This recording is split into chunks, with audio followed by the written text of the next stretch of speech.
Gemilangnya line up budget Dunu tentu saja tidak dapat terelakkan. Apakah Kima 2 ini dapat bersaing dengan Titan S2? Sama-sama perang saudara ini tentunya ya. Biar gak panjang lebar, bumper dulu.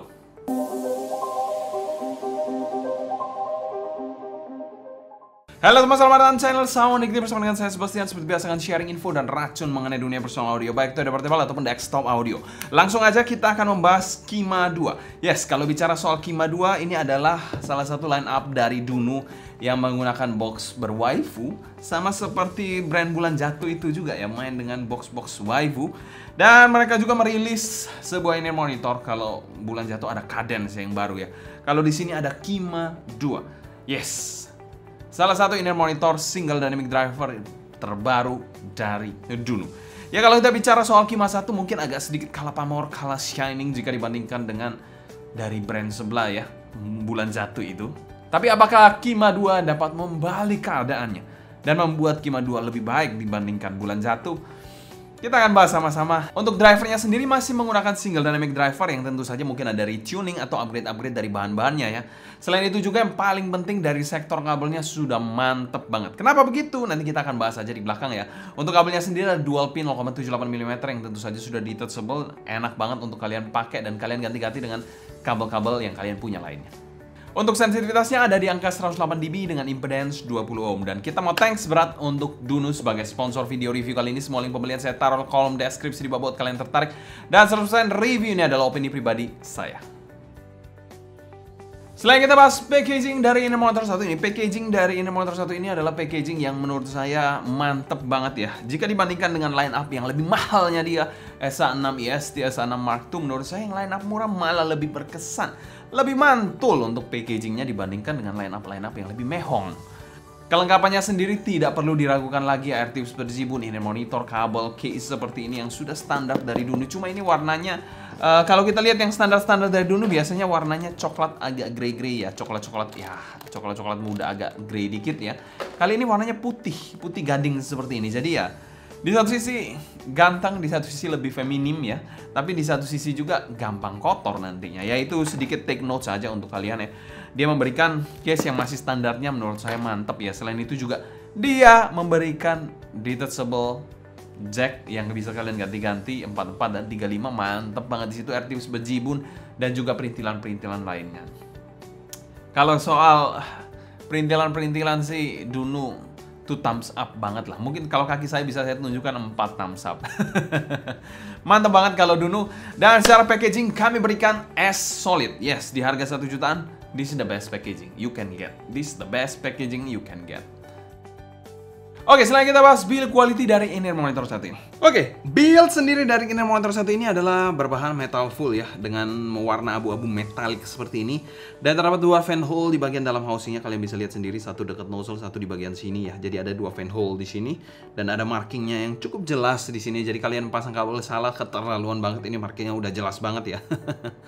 Dan untuk nozzle sendiri berbahan metal berwarna brass gold seperti ini ya. Dan bisa dikategorikan juga cukup lurus untuk nozzle-nya. Dan kita ukur sama-sama aja diameternya sekitar 5,2 mm ya. Coba kita ukur lagi. Yes, 5,2-5,3 mm. Ini nozzle yang cukup langka karena 5,2 itu sudah cukup jarang right now ya. Rata-rata 6 mm semua. Nozzle-nya bisa dikategorikan juga agak panjang di sini, sudah ada lips tipis banget ya, kalian bisa lihat lipsnya tipis banget. Dan juga ada filternya seperti ini yang tidak ada bentukannya ya, filter seperti biasa, seperti ya corong di kamar mandi gitu ya, atau kasa begitu biasa gitulah. Sedangkan untuk bagian faceplate-nya sendiri berbahan metal ya, seperti ini bentuknya ya. Sama seperti housingnya berbahan metal ya, dengan warna abu-abu metalik dengan 4 sisi. Kalian bisa lihat sisi pertama, sisi kedua, sisi ketiga, dan sisi keempat di bagian atas. Jadi ada 4 sisi di sini. Dan bentuknya cukup unik, yang memang khas dari Dunu Kima sendiri. Dan ada tulisan, kalian bisa lihat di sini ya. Mana ini? Crisfaction. Crisfaction itu artinya apa sih? Saya nggak paham. Mungkin kalau kalian tahu bisa tulis di kolom komentar di bawah ya. Dan di sebelah sini ada tulisan Kima 2. Tapi kalau dilihat dari jauh gini nggak kelihatan tulisannya ya. Jadi kalau kalian pakai juga nggak bakal kelihatan tulisannya karena senada tulisannya atau satu warna hampiran dengan housingnya. Harusnya diberikan warna yang berbeda kan lebih keren ya. Ya nggak tahu sih, mungkin Dunu mau lebih minimalistik gitu ya. Kita yang nggak ada yang tahu lah, urusan mereka lah. Untuk kabelnya sendiri dual pin 0,78 mm menggunakan pin plastik seperti ini. Sudah ada air hook yang preform ya, berbahan plastik transparan seperti ini ya. Untuk bagian bawahnya di sini ya seperti ini ya. Untuk kabelnya sendiri adalah single crystal copper silver plated OCC. Harusnya oke banget ya kalau dari penamaannya OCC lagi. Untuk chin slider dan splitternya kalian bisa lihat aja di sini ya, menggunakan bahan yang di sini chin slidernya plastik yang keras ya, dan di sini bahannya metal untuk splitternya. Bagian bawahnya seperti ini ya, single line ya, yang tebal di sleeving dengan fabric itu mirip seperti yang di Dunu Titan S2 juga. Nah, yang bisa dikategorikan juga kabelnya ini ya agak lentur tapi cukup tebal ya, karena dia cukup tebal jadi memang ya kelenturannya karena memang ya gitulah intinya. Ya nggak kaku-kaku banget, memang mengarah ke lentur sih. Dan jacknya sendiri adalah straight plug modular jack ya, ini ya 3,5 dan 4,4, jadi dia ada di paket penjualannya yang diberi nama Q-Lock dari Dunu. Build-nya oke-oke aja sih, mantap sih. Build quality dari Inomotor saat ini kami berikan skor A-. Yes, kita bicara soal housingnya metal mantep banget ya di sini ya. Bicara soal desainnya memang mungkin agak sedikit terlalu monoton, agak sedikit minimalis. Tapi ya, mungkin ada yang suka ke arah minimalis, mungkin ada yang suka yang lebih kompleks desainnya, yang lebih funky, yang lebih berwarna colorful ya. Itu dua hal yang berbeda. Tapi lebih saya suka sih memang agak-agak yang tengah-tengah ya, nggak terlalu minimalis banget, tapi memang mengarah ke minimalis, tapi nggak sampai minimalis banget sih. Nah, harusnya lebih ada karakternya untuk membedakan dengan Inomotor lain dan terlihat stand out. Menurut saya begitu. Walaupun nggak yang alay-alay banget desainnya. Lanjut untuk bagian kabelnya, sebenarnya kabelnya oke-oke aja, tapi masih menggunakan parts-parts dari bahan plastik juga ya.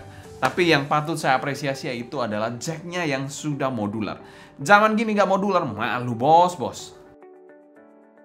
Oke, selanjutnya kita bahas fitting dari Inomotor 1 ini. Fitting dari Inomotor 1 ini bisa dikategorikan normal-normal aja, single dynamic driver, tentu saja nggak aneh-aneh. Kalau aneh-aneh yang ya berarti yang brandnya yang aneh-aneh ya. Inomotor 1 ini juga fittingnya bisa dikategorikan cukup ergonomis. Ya, bentuknya sedang aja, nggak besar atau terlalu kecil juga ya. Nggak ada sudut-sudut tajam ataupun fin yang aneh-aneh ya. Dipakai pun adalah over irregular fit seperti ini.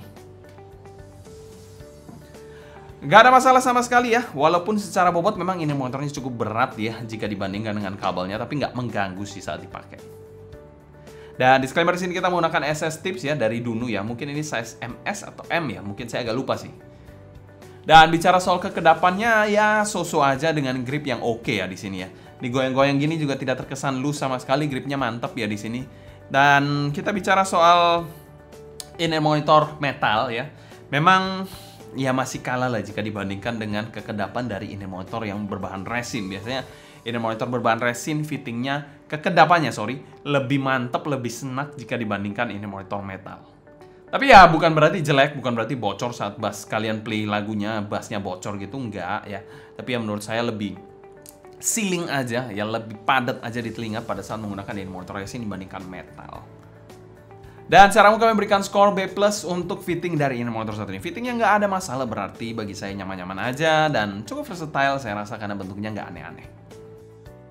Oke, selanjutnya kita bahas sound quality dari Inomotor 1 ini. Arah suara dari Inomotor 1 ini bisa dikategorikan agak mid-centric, warmer dikit ya. Walaupun yang di boosting mungkin kalau kelihatan dari frekuensi itu bagian bass dan juga bagian treble-nya. Tapi ya, kita bicara soal suara yang saya dengarkan lebih ke arah mid-centric sih, karena memang lebih present, lebih jelas, lebih vivid untuk bagian vokalnya. Dan secara umum Inomotor 1 ini sebenarnya saya sarankan sih kalau bisa dongle ya, tapi HP pun sebenarnya nggak terlalu bermasalah gimana-gimana sih, cuma lebih saya sarankan dongle aja, lebih aman.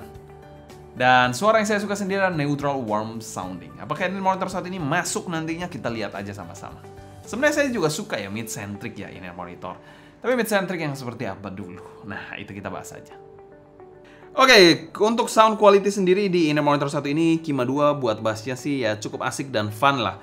Kima 2 menyajikan bass yang teksturnya oke dan jelas lah, dynamic drivernya teksturnya. Selain itu bassnya juga impact-nya ada dengan punch yang cukup terasa.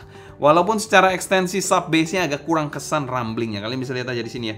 Dia lebih boosting ini Harman ya yang putus-putus ya. Dia lebih boosting di bagian mid bass dan memang dia agak kurang present di bagian sub bass-nya ya di sini ya. Kalian bisa lihat di sini bagian mid bass dan di sini mulai lower mid, ada sedikit boosting di lower mid-nya juga ya. Ya, untuk bagian mid low ya. Secara kuantitas sendiri bassnya cukup fun dan colored ya, dan kalau kualitasnya sendiri bassnya cukup bersih, speednya oke, dan tentunya tidak offside ke bagian midnya. Ya, bassnya yang terkontrol lah. Intinya nggak sampai offside ke bagian midnya sehingga kalian dengerin semuanya isinya bass and bass. Enggak, dia cukup mengontrol bagian bassnya ini. Walaupun ada sedikit boosting di bagian mid bass di sini. Tapi terkontrol. Bass yang overall asik, tidak lebay dan tidak loyo juga. Ya decent lah untuk berbagai macam genre. Oke, untuk mid-nya sendiri adalah star of the show dari ini monitor saat ini. Mid-nya ini posisinya rada maju, dimana male vokalnya ini enjoyable, walaupun agak sedikit, kalau saya nitpicking, agak sedikit kasar. Pada lagu Babang Michael Bublé dipresentasikan dengan cukup forward dan ada kesan warmernya ya. Somehow buat lagu 6 dari Linkin Park juga masih asik tanpa terkesan terlalu nyantai ya. Dari lagu-lagunya ada udah ketahuan ini anak tahun berapa ini. Jadi memang lagu-lagu om-om ya sekarang ya. Kalau dulu masih, aduh, beberapa tahun lalu bukan om-om, sekarang udah om-om nih. Oke, lanjut. Intermezzonya ya. Untuk bagian upper mid range-nya di sini ya, kalian bisa lihat di sini ya agak sedikit tame ya di bagian upper mid range-nya, sedikit di bagian atas sini ya. Walaupun memang gradualnya cukup oke di sini, cuma di sini agak sedikit tame down ya. Di bagian presence juga agak sedikit tame down di sini ya. Jadi saat dengerin lagu Adele sendiri ya, suaranya di sini rada kalem dan sedikit kurang bite-nya ya menurut saya. Dan terkesan rada-rada warm juga, tapi di sini clarity-nya agak sedikit kurang sih menurut saya. Not the most detailed mid-range, tapi bukan yang mendem juga ya. Soal kontrol sendiri, nada tingginya sedikit tame down dan tergolong aman juga dari Xiaomi ini monitor satu ini. Presentasi instrumennya juga oke aja, cuma kurang bite dikit pada gitar listrik, jadi terkesan rada smooth ya pada lagu More Than a Feeling dari Boston ya. Itu lagu yang jadul juga ya, mungkin kalau kalian mau dengerin itu asik banget lagunya. Dan di sini ya, kalau bicara soal frekuensinya ya ada alignment sedikit ya, memang karena dia kurang boosting sedikit, dia bisa memberikan sedikit bite ya pada saat dia boosting di bagian presence dan juga bagian upper mid range di sini. Dan di sini yang bikin kasar-kasarnya di bagian male vokalnya juga, ataupun kurang clarity-nya itu juga bagian presence-nya ini juga agak sedikit kurang, neutralness-nya kurang di situ ya. Jadi ya itu akan mempengaruhi juga, tapi overall kalau untuk male vokalnya saya enjoy banget di sini, walaupun kalau bukan lagu-lagu yang terlalu banyak dinamikanya untuk female vokalnya, menurut saya ini juga asik-asik aja sih sebenarnya. Oke, lanjut ke bagian treble-nya. Treble-nya di sini rada halus dan not really bright dan sedikit smooth ya. Cymbal crash-nya kurang energinya, jadi ya buat selera saya agak sedikit kurang aja. Kalian bisa lihat ya, gradually dia turun di sini resonance peak cuma dikit aja gitu ya. Terus turun. Ya di sini bagian mungkin belasan K ya di sini ya untuk air-nya, tapi ya di sini rata-rata sudah smooth banget, sudah turun banget. Jadi buat yang sensitif oke-oke aja harusnya ya. Violinnya juga sedikit kurang rapi dan teksturnya juga rada halus, kurang greget gesekannya dan gigitannya nggak dapet ya di situ ya, jadi ompong gitu ya.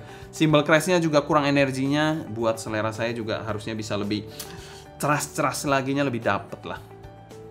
Untuk detail dan ekstensinya ya saya bilang agak kurang aja, kalian bisa lihat dari grafnya juga ya. Saya setuju dengan graf kali ini ya.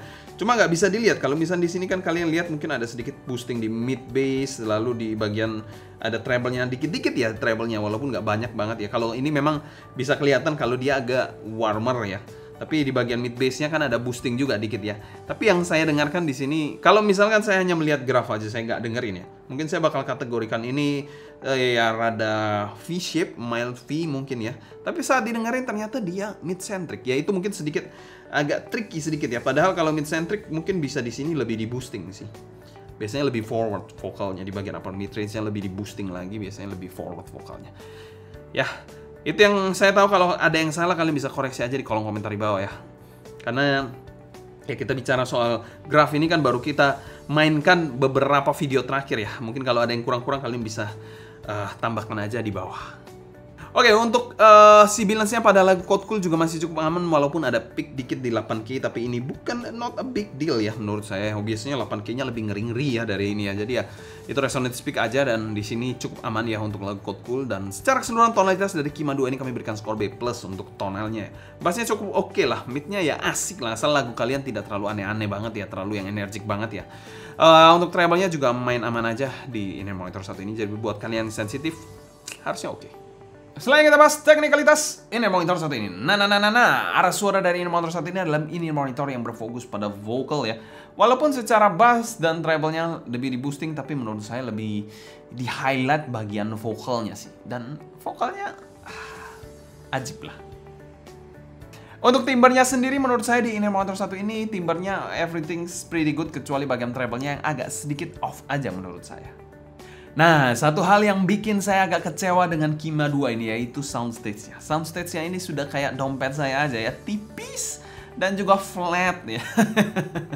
Jadi ya nggak ada dimensinya, udah 2D aja nih, segaris aja kayak dompet saya nih. Ini monitor satu ini ya, itu sedikit mengecewakan, harusnya bisa lebih baik.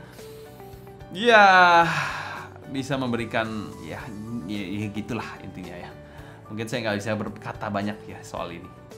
Untuk resolutionnya overall baik dari detail dan juga clarity menurut saya B aja untuk ini monitor satu ini ya. Masih banyak ini monitor 1 jutaan ke atas yang mungkin bisa bersaing dengan ini monitor satu ini dan lebih baik. Oke, untuk separasi imaging dan positioning, separasinya menurut saya agak sedikit nempel-nempel aja ya, kurang terpisah-pisah dikit gitu ya. Lalu bicara soal imagingnya kurang kesan stereo imaging yang bagus di situ ya. Kurang kesan layering-nya juga, dan terkesan ya gambarnya middle row aja, nggak terlalu mundur atau terlalu maju banget. Dengan positioning yang menurut saya ya kiri kanan aja sih, nggak ada yang spesial di situ juga. Dan saya ragukan memberikan skor B- saja untuk teknikalitas dari Innomotor 1 ini. Teknikalitas yang menurut saya agak sedikit kurang di kelas harganya sih. Oke, selanjutnya kita bandingkan dengan Dunu Titan S2. Bagaimana perbandingan kedua Dunu-dunuan ini? Apakah Dunu-dunu ini saling killing ataukah saling melengkapi? Kita bahas aja sama-sama comparisonnya. Oke, selanjutnya di sini ada Titan S2 ya di sini, dan ada Kima 2. Secara desain sendiri saya memang lebih suka Titan S2 karena memang ini nggak alay kan? Ya menurut saya sih nggak alay, cuma ada pentil merah seperti ini, tapi lebih eye catching, lebih menandakan ini monitor yang sesuatu gitulah, ini monitor dari Titan S2 lah. Kalau di sini kan ya ini monitor apa? Nggak ada tandanya, nggak kelihatan apa-apa, cuma polosan aja, kayak menurut saya agak terlalu hambar aja, boring aja desainnya. Jadi tetap desain saya memang menilai Titan S2 sedikit lebih baik jika dibandingkan Kima. Bicara soal frekuensi respons, kalian bisa lihat di sini ya. Kita mulai dari bass dulu, bassnya lebih ada boosting di S2 ya, Titan S2. Yang warna merah ini Titan S2, kalian bisa lihat aja sendiri di sini ya.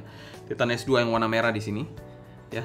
Jika dibandingkan dengan Kima, memang lebih ada boosting di Kima S2 ya. Titan S2 jika dibandingkan Kima 2. Ini saya agak belibet-belibet ya, karena sama nama-namanya. Ya saya panggil Titan sama Kima aja ya, biar nggak bingung ya. Karena belibet-belibet S2-nya 2 lah, tambah bingung aja. Oke, jadi Titannya ada lebih boostingnya jika dibandingkan dengan Kima yang lebih flat di sini ya untuk bassnya. Jadi pada saat didengerin juga memang bass dari Titan S2 ini terkesan lebih megah, lebih ada powernya jika dibandingkan dengan Kima 2. Kima 2 bassnya lebih netral dikit, tapi keduanya masih bisa dikategorikan bass yang fun, tapi memang rada maju dikit bassnya di Titan S2.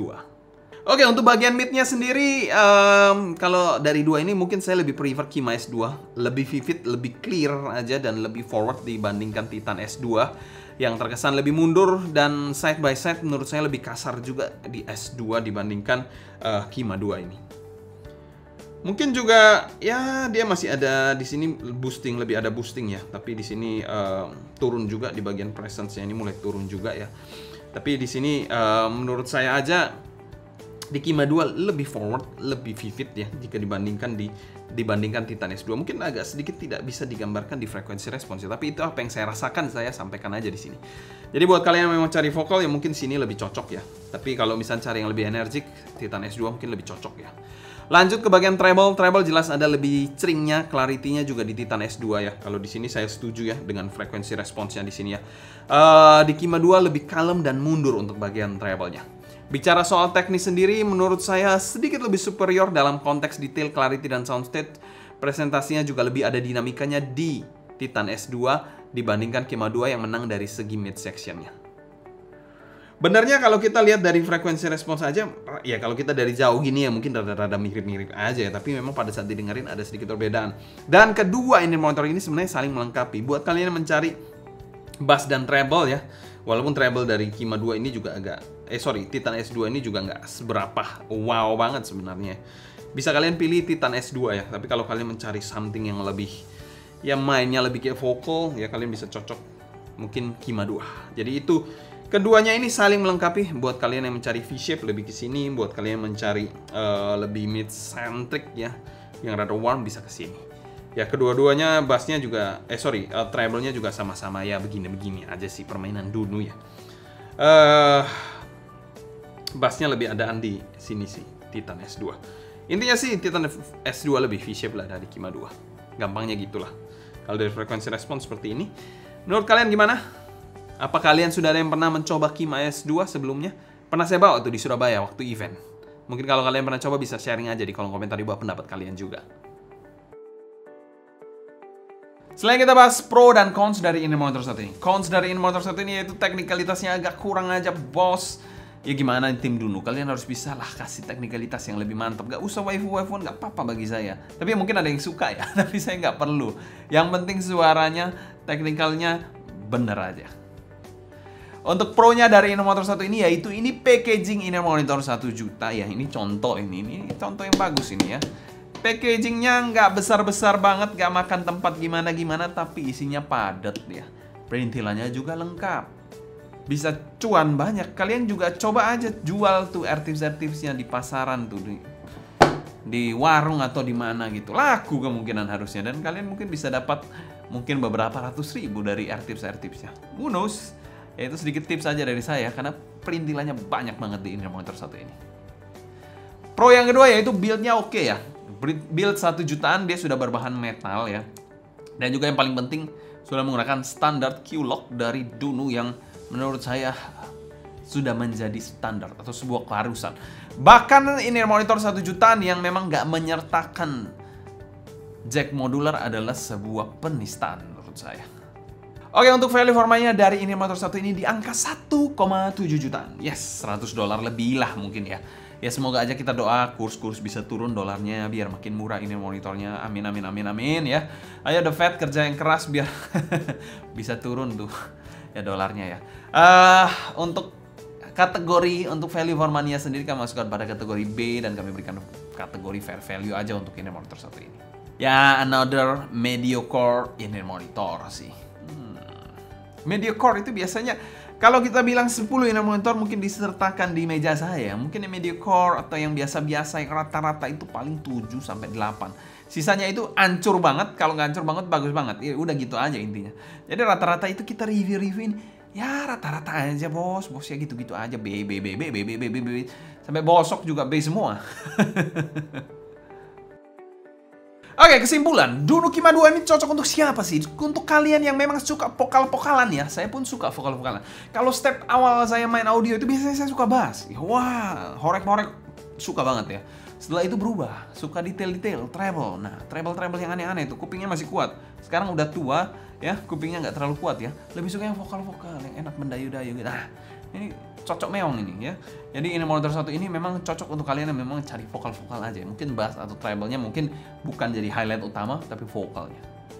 Jadi kalau kalian punya playlist yang banyak genre vokalnya harusnya oke-oke aja sih.